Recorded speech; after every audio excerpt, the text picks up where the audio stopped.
Welcome back to the channel, guys. I'm continuing the story from before. I lost my analog drone doing a stunt, kind of, and I went to go find it with my digital drone, and it got stuck here trying to go through that hole at the AGO, and I got to go and look for it.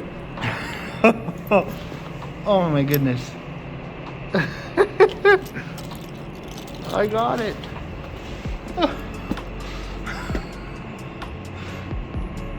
So I got it back. It's missing all its parts, but I got it back, and now I'm flying my digital drone. I had it set on emu flight, and the PIDs and whatever were maybe causing vibrations, so then I switched it back to beta 3.4.3, and now it's been flying great.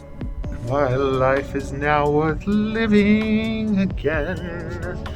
I have my drone in pieces, but at least I have the pieces.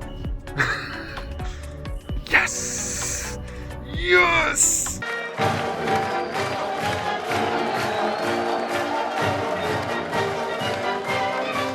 What are you waiting for? Do it!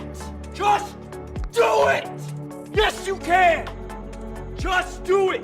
The evidence has been destroyed. I went through that hole like 3 times, and it smashed my evidence. Like, it smashed the lens off the camera, and it somehow managed to crack the micro SD card. Like, I couldn't have made that up. Like, that would happen to me. I was just like, how could this happen to me?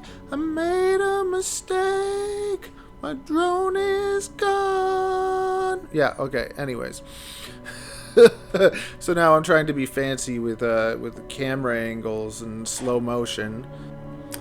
So what I thought was really interesting about this was because the arms cracked right off, the motors were not harmed. They were fine.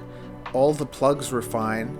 And I've been wanting to kind of just like rip off the plugs and solder the motors to the actual flight controller, but on my Baby Hawk, when I didn't solder, it was already soldered. But there's been time where I've had accidents and the wire soldered to the flight controller has like ripped off part of the flight controller with it. So then it makes me wonder, like, is there any benefit other than weight savings from doing a direct solder of the motors to the flight controller? Or is there no difference using these plugs? Because, I don't know, it was just like, on the one hand, the frame is weak and it broke. On the other hand, it's kind of like, because it broke, all the components, I think, are safe, except for my micro SD card. And now I'm back into regular HDR, testing out different settings on my camera and whatever.